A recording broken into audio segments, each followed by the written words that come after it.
Ito. Kung sakaling buhay pa siguro si Tatay Pangdo sa CBBM. Oo.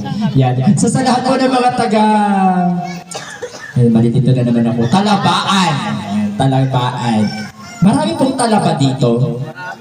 Kaya pala talabaan ang lugar na ito. Tapos doon sa kabila, Baklaran. Marami mga bakla. Ganon. Buti walang si Chutumbuyan. Mga ganon-ganon. Buti walang ganon. Marami dito. Kasi kasama natin ngayong araw na to, yung #1 kagawad ng aming barangay. Si Kagawad Denmark Fontanilla. Para baka naman si Kagawad. Naku, pinakabatang kagawad dyan sa sa Sablayan. Naku, pwede nga siguro yung mga 12 anyos tatakbo, yung tatalo sa kanya. Kaso ayun. Oo. So, parang pinig ko sabi ni Edward Jackson, tama na tito. Baka mahal man lahat ng mga sekreto natin. Yan. May mga dalaga dito. Ayan, hi sa inyo. Mukhang mukhang napuyat kayo kaaabang na manalo si Michelle Dizal Miss Universe. Kaso tinalo tayo na yung